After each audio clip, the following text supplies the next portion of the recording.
Trigger warning. This episode contains discussion on the subject of suicide. Welcome to the Mental Health and You podcast. This podcast brings you information and advice from across the Norfolk and Suffolk NHS Foundation Trust, with a range of teams, services and those who use them sharing their experiences and wisdom with us every fortnight.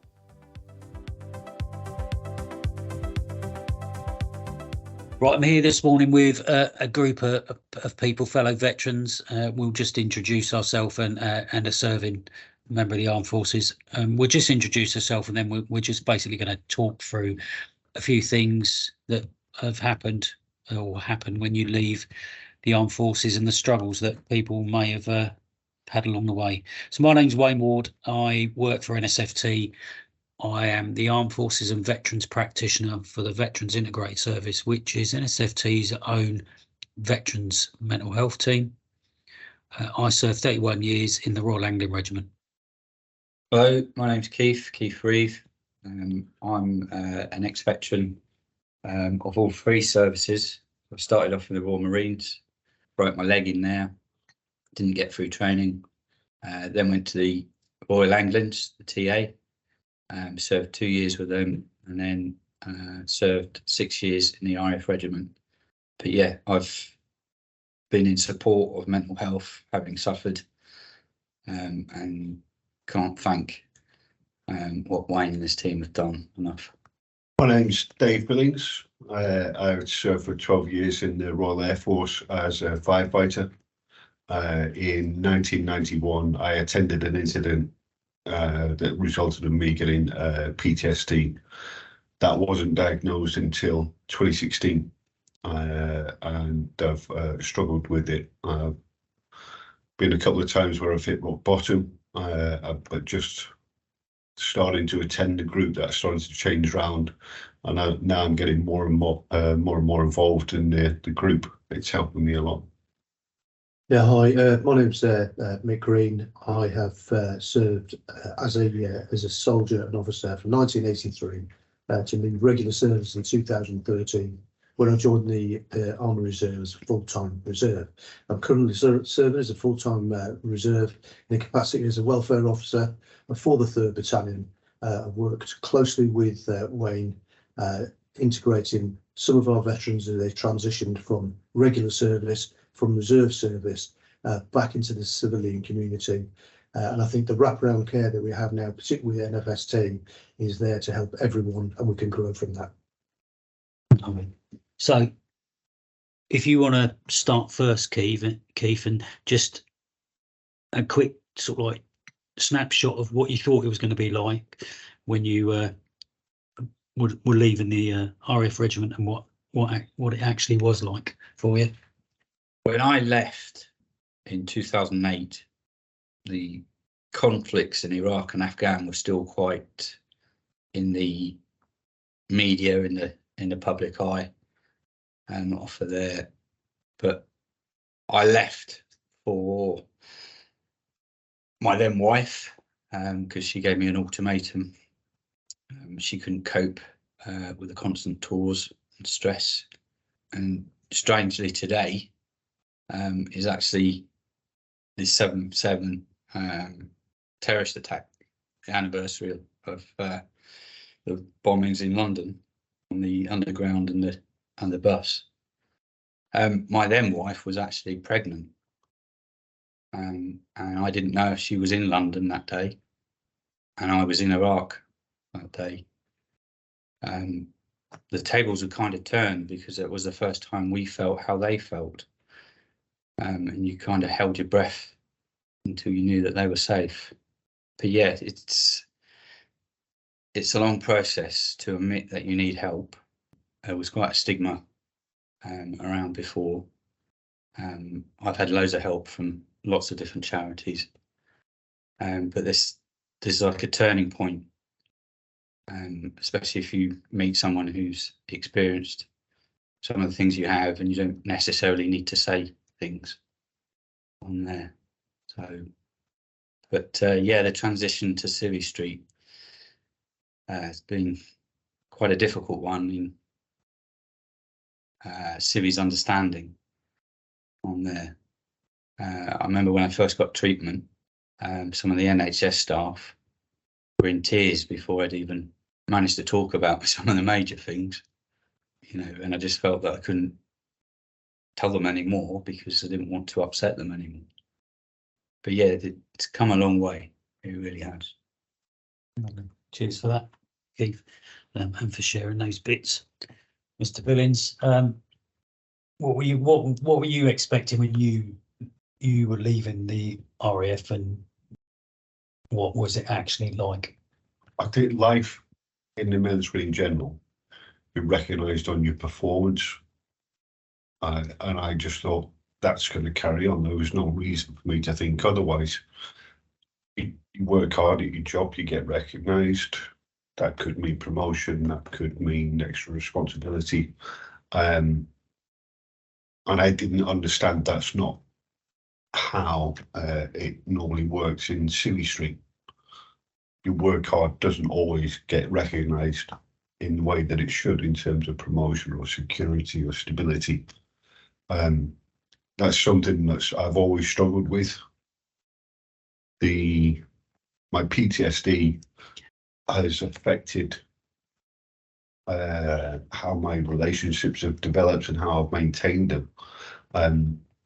I don't understand to what extent, because I've got no comparison, but it has affected my my drive to work, to do well in whatever role I'm in, and the frustrations that have happened where, for commercial reasons, that private role that I was in, or that civilian role that I was in, didn't get established, didn't work.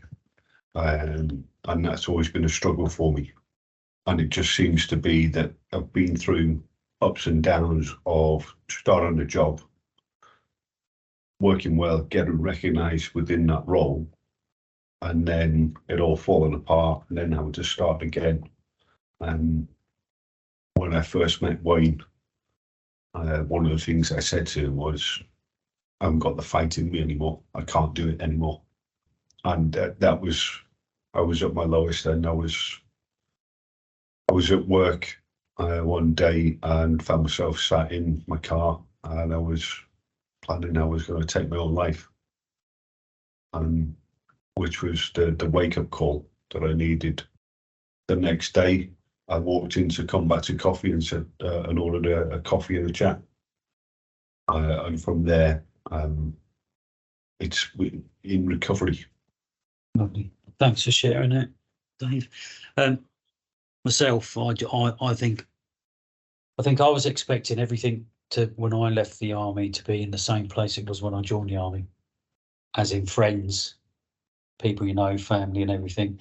And clearly it's not going to be after 31 years.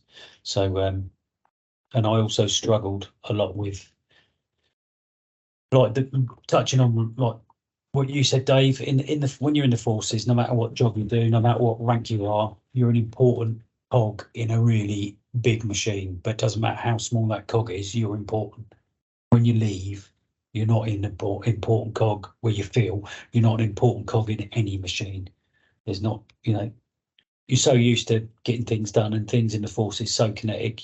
You want something done, it's done within hours, if not, you know, quicker. You know, anything in Civvy Street, I can't do that. You might have to wait a week, or it could take 2-3 weeks, could take a month.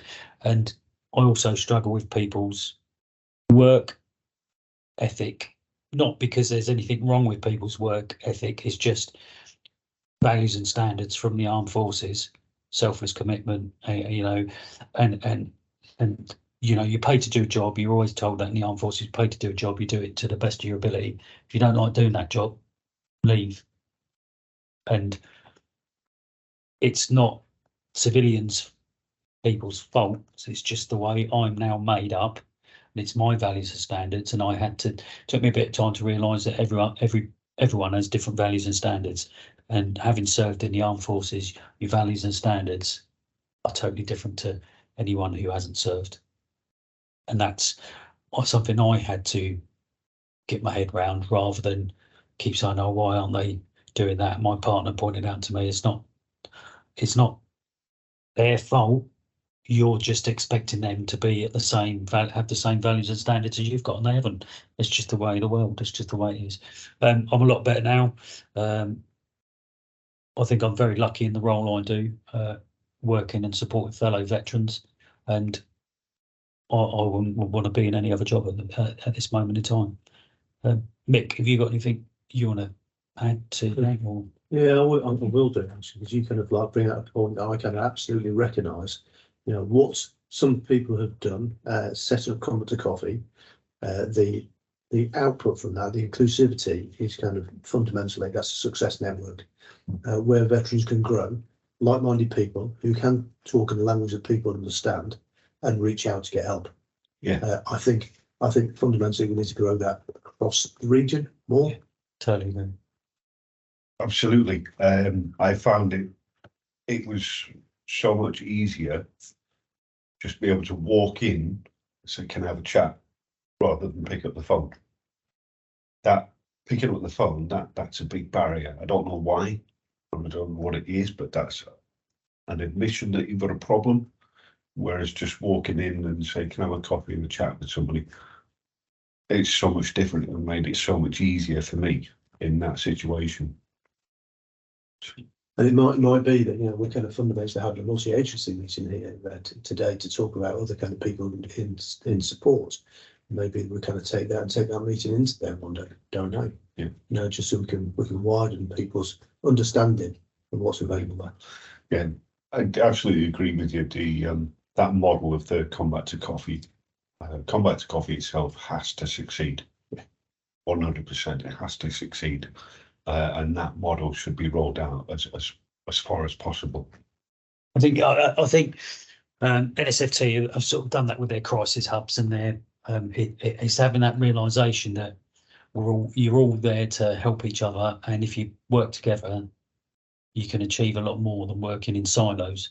You break those silos down, and you work. So the main places I use when I use facilitate the Veterans Wellbeing Support Group, the Combat to Coffee and Steamhouse Cafe run by Access, just because there's no, you know, it's an ideal place. They're both, you know, especially in the Steamhouse Cafe is a crisis hub, so that's an ideal place for me to go and sit.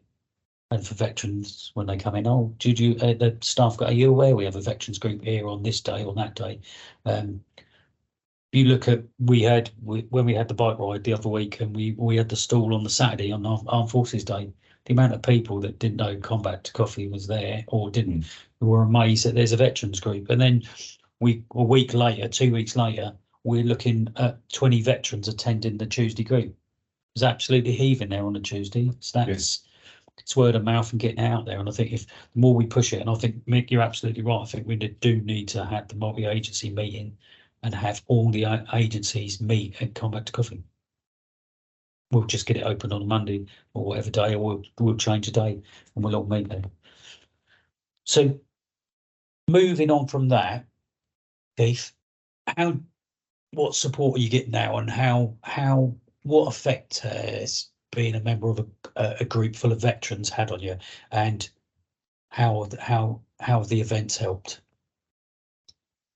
I think for me personally, it gives you that sense of purpose again. It gives you that sense of belonging again, in terms of that other people understand some of your service, some of the military way of life, but it just gives you that drive to turn things around from what, you know, from personally being in a dark place to actually then wanting to help others. And it's quite humbling, actually.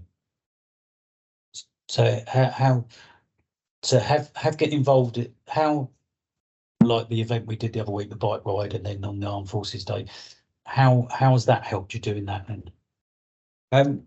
You just feel that sense of belonging again, and it's just that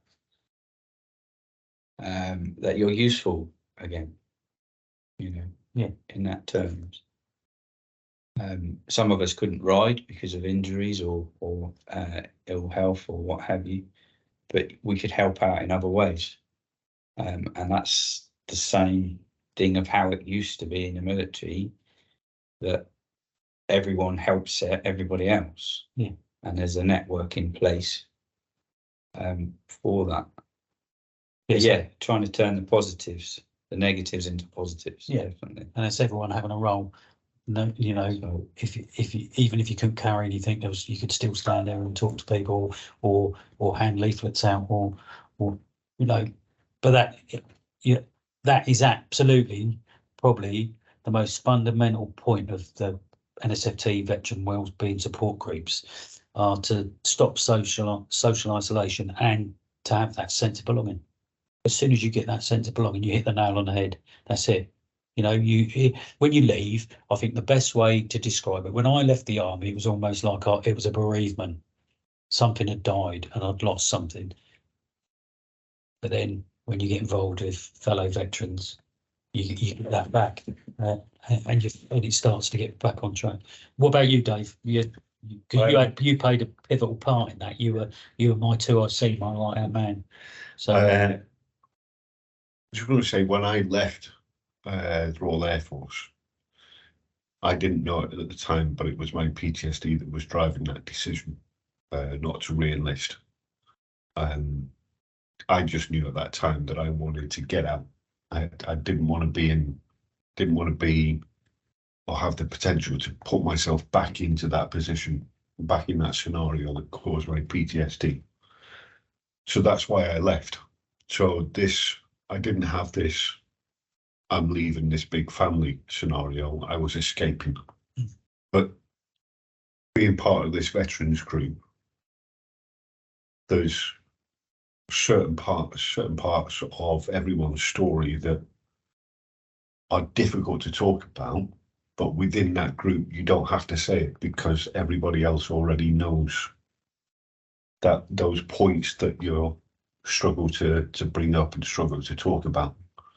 In regards to PTSD, how it affects your relationship, how it's affected my relationship with my wife, with my children.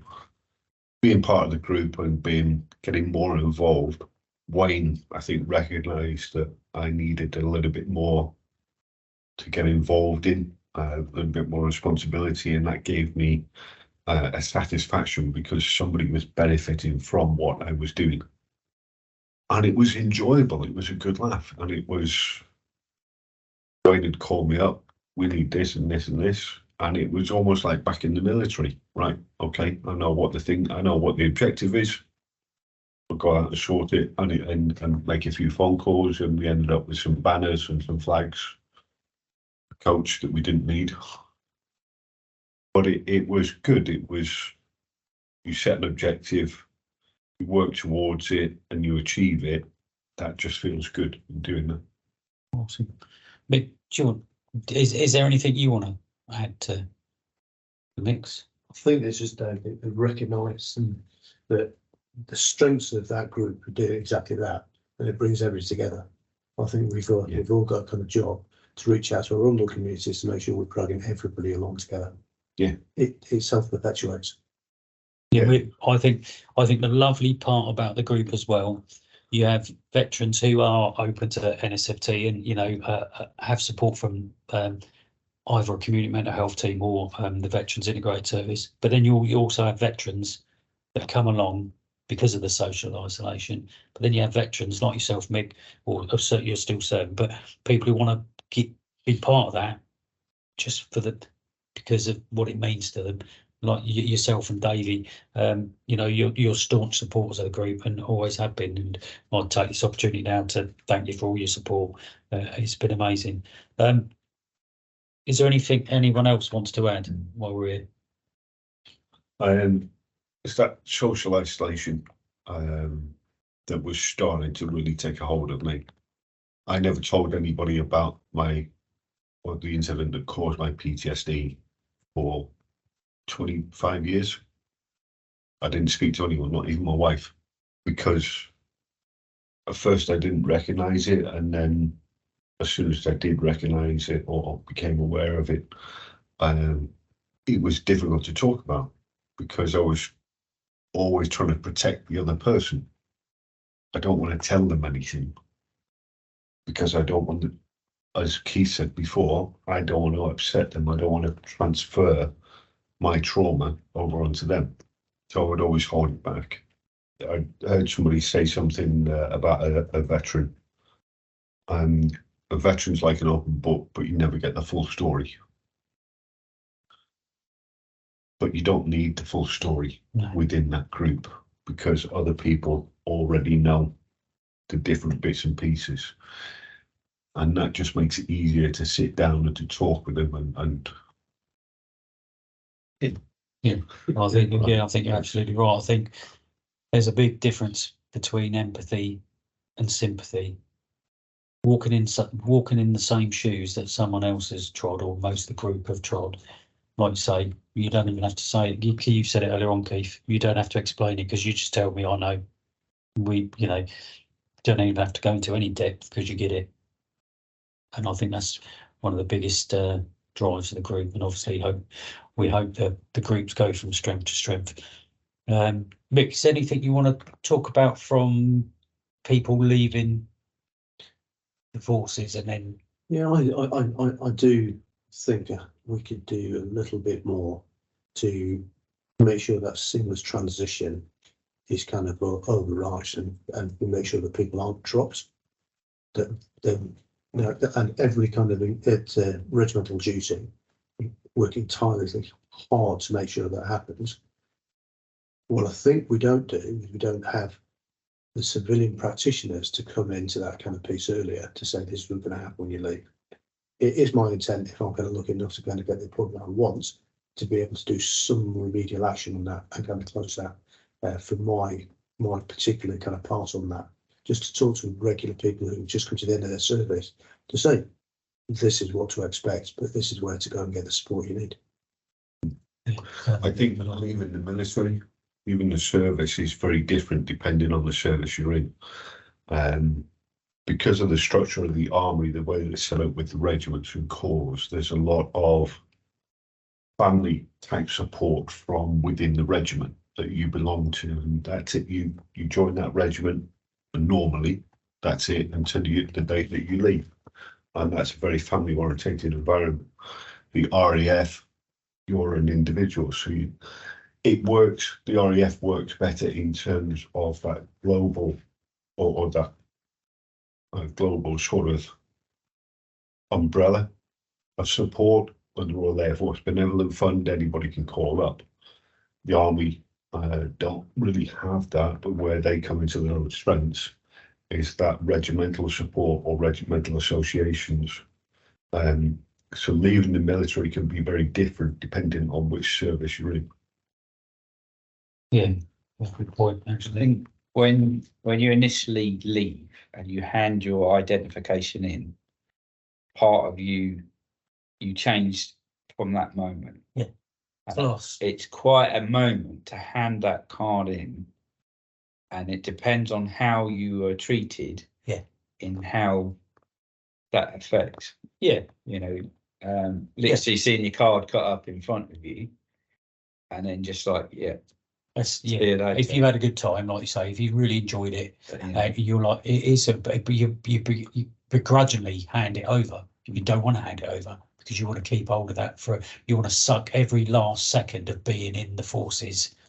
You don't want it to end because or because you're having to leave for different reasons. Obviously, if you've not enjoyed your time in the forces, probably totally different ball game, because it's not for everyone. But yeah, and I think you're absolutely right.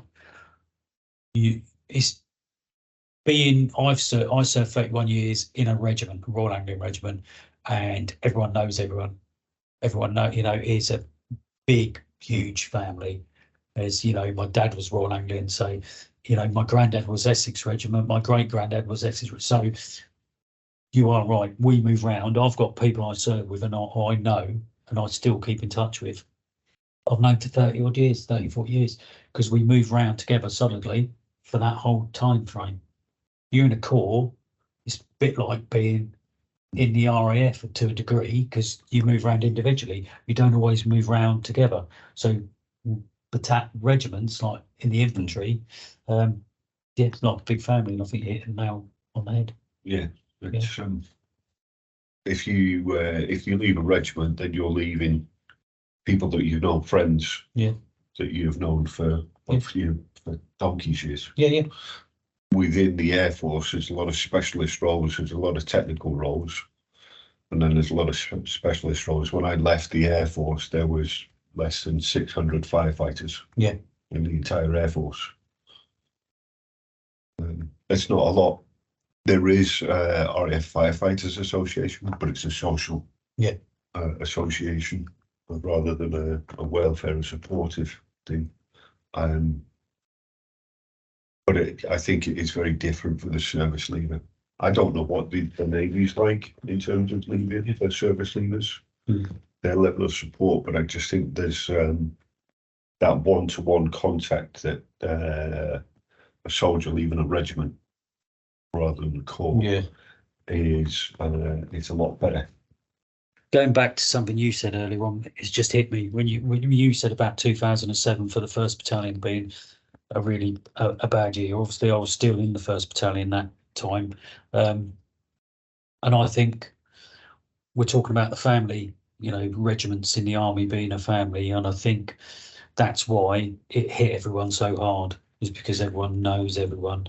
There's not many people you don't say hello to in a battalion when you're walking around, and you can. Obviously, lost on that tour, lost one of my best mates, hit me like a ton of bricks. I was in the Army Careers Office in Bury St Edmunds, and my mate John phoned me and said, "You need to sit down, mate. We lost Daz." And I was like, "Oh my God." I didn't even go to work that day. I got back on my motorbike after having a couple of rollies and having a word with myself, and went back home and didn't work that day. And yeah, it does, I think, because you work so closely with each other and you know each other. And he was a larger than life character. There was some lovely lads we lost that year, but yeah, it just hits you harder being in a family regiment. I think, that's my opinion, but yeah. And also, you also got to realise, and they brought it home to me, and I was looking at that going, how often we're at events and recruiting events, once you kind of instill and kind of pass back the good parts of what we've done, and then I want people to have the good things, then the fortune that I have had in my kind of career. But I've also been really wary now to say, you need to be really careful about the language you're using when you're in these places where people originate from, the family still reside there. Yeah. Got to be very kind of careful and tactful. Yeah, definitely. When the family have paid the ultimate price. Yeah. There's I've worked in recovery for service troops, some that have been serving, run like a rustic recovery, like in the woods. Yeah, it did, yeah. But there's something like 2,235 service charities. Some of them are good, or most of them are amazing, but some of them are below average, and it does depend very wholly on that welfare team, on where you're signposted. And I've had a lot of units that were completely lost, and it was kind of like, wow, there's so much help there. It's a little bit overwhelming. Yeah. Off of that, but if that welfare officer's on the ball, but yeah, there definitely needs to be more unicism in working together in that. Yeah. And then what you said earlier in the multi-agencies, I went on the program called the Warrior Program, and that involved emergency services and spouses as well. So you stopped and you actually took on board other people's views from other angles. Yeah. So the mums or the siblings, and all those other views, and it actually started to go, okay, yeah, I need to be aware of what I'm saying around people in case I trigger them off. Yeah. Off of there. And that's sometimes for some, it's quite difficult because in the military, it's kind of like need to get their voice heard. Yeah. If you like, for a lot of people. I think you pick up on a point you just said, Keith. A lot of veterans that I go and support find it overwhelming because they have no support, because they're not in a place where they can ask for support, or so they'll have a couple of few years or however long, and they won't ask for support. But now, with sort of like, especially having our own veterans mental health team within NSFT, they ask for support, and then they do feel overwhelmed because they've got all this support, and it goes from having nothing to having everything, and they, and it can be overwhelming. That's not, as professionals, as practitioners, you just need to take that step back and maybe let one person go in and do that bit of work. Obviously, we could go on for hours and hours and talk about this, and perhaps, if it's needed, we'll do another podcast and get a few more people involved. Final words you want to say? I will just go around the table. Keith, any final words you want to say? Just thank you to all the service charities and yourself, NSF, NSFT, yeah. NSFT. Yeah. But yeah. Dave, any final notes from yourself? I think the most important thing that can happen, and the reason, hopefully the reason why this podcast is being done, more ways that you can make that veteran aware that he needs help or she needs help. Every opportunity has to be made to take that, because I didn't recognise I had PTSD until I saw somebody else talking about how they were suffering. I didn't recognise it within myself. So the more ways that you can just let people know that they might be struggling, the better. Anything from yourself? It is really kind of interesting, and we've recognised that we think of veterans, we think of people that are kind of similar to our age group. We also realise that there's veterans who are much older who need it, but haven't got access to all the internet, the IT. How do we reach them? How do we reach the younger members? Yeah. Equally, all veterans. Yeah, I think absolutely right. And I think what we need to do is keep doing the events we're doing. It's not always about, collecting money for charities. You can't buy, money can't purchase what you can do talking to someone and signposting. It's priceless. If you help one veteran and you stood there all day and you've saved one veteran, that's a winner. Obviously, we're going to do some more of these, and if you're a veteran, or a veteran and you're interested in finding out about NSFT veteran wellbeing support groups, it'll be on the Trust internet, but you can also Google it and they should pop up. Obviously, don't need to say, if you feel like you need immediate support, or 111 option 2, but if you're a veteran, you can self-refer to Op Courage, no matter what part of the country you're in, or if you're a professional, you can refer that veteran to Op Courage, as long as you've got their permission. We're going to knock it on the head and wrap it up today, but thank you everyone for taking the time to listen to us, and thank you for supporting veterans.